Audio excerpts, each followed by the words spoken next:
Namoonni garmalee kiiloon keessan gadi bu'uudhaan jechuudha uffanni isinitti ta'uu baay'een keessan ni jirtan.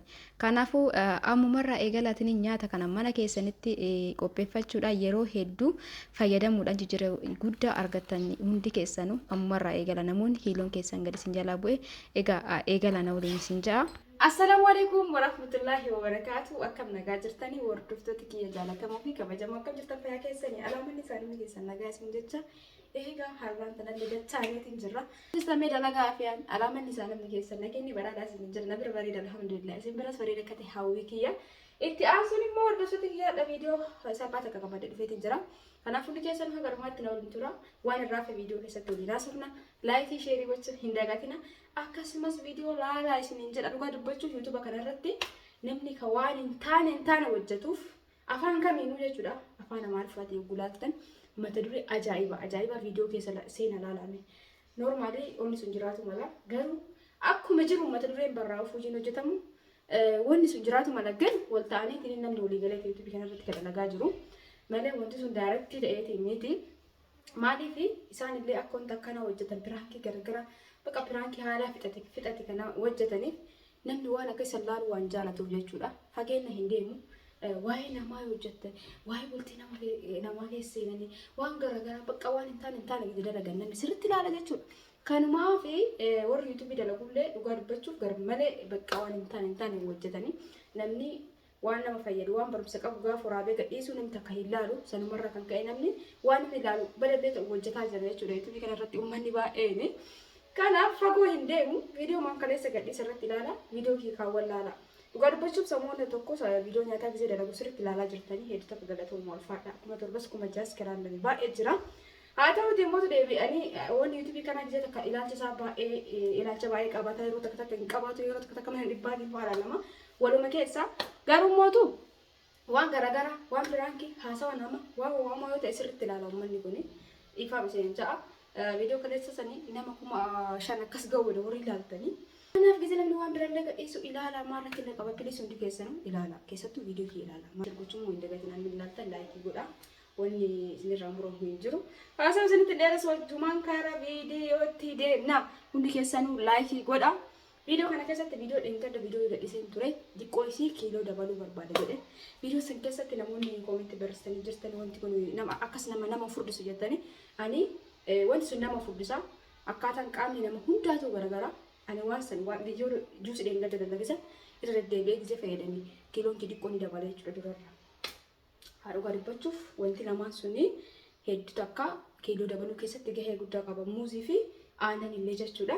Akkasii jaarrata kiyya loomii immoo har'a mootu karaa nyaataatiin qabadhee isin dhufeetiin jira. Namoonni xiqqoo kiiloon keessan gadi isin jalaa bu'e sababa garaagaraatiin hojiidhaan yaaddaa'uudhaan yeroo ofii kennuu dhabuurraan jechuudha. Akka kiyyaa kanatti yoo xiqqoo kiiloon keessan isin jalaa gabbu'e waan kana fayyadamaa isiniin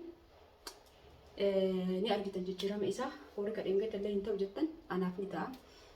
Karaa biraatiinis ni ta'a. Waan baay'een itti dabalamuus ni danda'a. Ani baay'ee san keessa irraa hir'isee ofii barbaadu dalagadhe. Akkasitti hubadhaa isin jedha. Karaa nyaataatiinis ta'e karaa dhugaatiin wanti nama fudhisu lakkoofsa hin qabu. Akkasumas wanti nama hir'isullee ni jira. Bal'inaan yoo barbaadan viidiyoon isinii dhufa. Hundaafuu har'a maal hojjetu heddi. Wajjumaan mallaa turtii gaarii qabaadha. Karaa viidiyoo.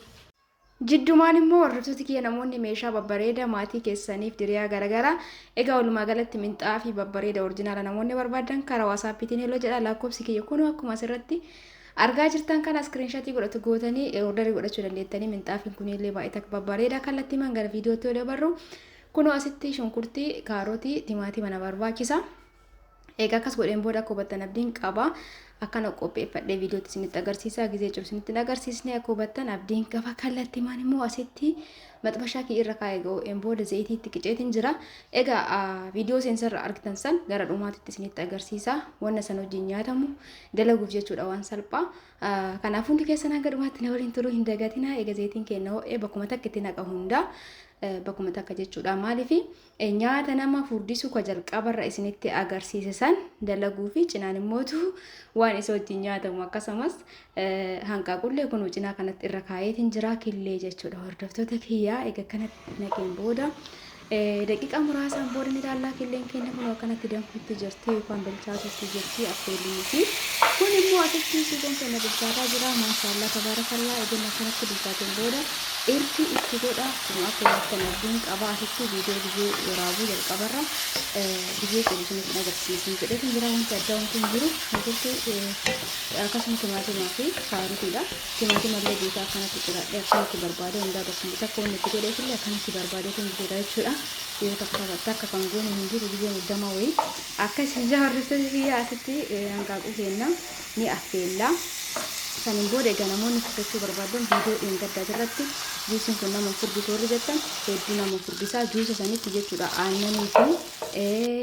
fi aannan muuzii akkasumas wanni itti dabaluu dandeettan jechuudha loozii waa hedduu itti dabaluu dandeettanii ajjaa yookaan immootu wasitti illee itti dabaltanii bakka takka dheettanii gosa fayyadamtan hedduu takka jijjiirama kiiloo dabaluu keessatti jijjiirama qaba. Egaa akkuma viidiyoo kiyyatoo dabaru egaa akkasitti aga takka qulqullaa'een booda bishaan itti naqee jira isiniin ja'a hordoftoota kiyyaa kunoo ruuzii gisee itti naqu jalqaba isinitti agarsiisne egaa bishaan itti naqee xiqqoo bilchaateen booda ashaaboo yookaan soogidda kiyya itti godha akkuma argaa jirtan kana saniin booda qimamii ruuzaa yookaan kaamunii itti godhee qaaraa firii lamaan takka keessa buusee itti qadada kana asumaan xumuree jira jechuudha waan ani isinitti agarsiisu dhufe isa jalqaba irraa san jechuudha namoonni baay'een kiiloo irra dabaluu barbaadan waan san akka fayyadamtanii fi kanammoo anci namaan waan fayyadamuuf isinitti agarsiisitti immoo hanqaaquu kiyya bilcheesseetiin jira eegas booda turree walitti deebinaa jidduumaan immoo wanti nu barbaachisu kunoo kallattiimaan kana abukaadoo muuzii fi hanqaaquu waa sadiin kana akkasumas harcee loozii illee yoo qabaattan tariitii loozii akaa'ame san tumtanii fayyadamuu dandeettan jechuudha hordoftoota kiyyaa turtii daqiiqaa muraasan booda maashaallah tabaarakallaa ruuziin keenya haala kanaan bilchaateetiin jira egaa warroonni amma obsaan daawwattan viidiyoon kun daqiiqaa 8 qofa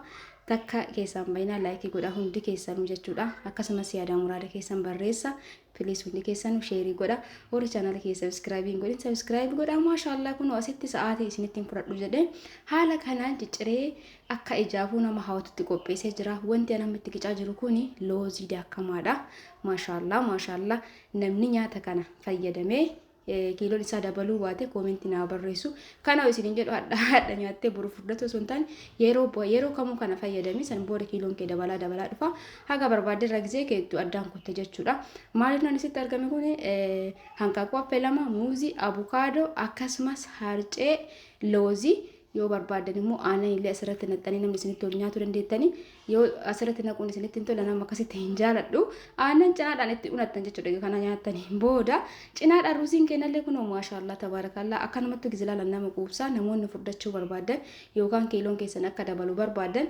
nyaata kana yeroo baay'ee fayyadama egaa viidiyoo Nagu barbaadan akkaataa itti furdatu dandeenya nyaattuun nyaanni akkamii dhugaatiin akkamii akka nama furdisu viidiyoo hedduus ni dalaguu danda'a jechuudha kan nama furdisu kan nama qal'isullee jechuudha kanaafuu as keessaa nama kana yoo hojjedhe kanaan adda jechuun lakkoofsa baay'eedha wanti nama furdisu achi keessaa isin kan naannoo keessanitti argamu fayyadamuu dandeettan jechuudha illee kama haala salphaan argamu kanatti isin qoode Kanaafuu yeroo barbaadan bal'inaan isinii qabadhee dhufa jechuudha. Hundi keessanii warri jaalatanii fitanii hanga amma na waliin turtan ulfaadha. Wallahi hedduu takka isin jaaladha. Isin kabaja laayikii gochuun immoo hin dagatamin akkasumas subscribe godha. Ana boletti teessan guddisaa isin hin jedha wanti isin gootan hin jiru subscribe malaayikii maaf sheerii gootanii kun waan salphaadha. Kanaaf ani immoo guddina kiyyaaf sababa ta'uun uumaa isin irraa wanti hidhatan jiru jechuudha. Hordoftoota kiyyaa egaa viidiyoo biraatiin inshallah walitti deebina hangasitti hundi keessanuu bakkuma jirtanitti fayyaa naa qabaadha. Isin jaaladha isin kabaja. Guyyaa gaarii isin haa ta'u. Bye bye.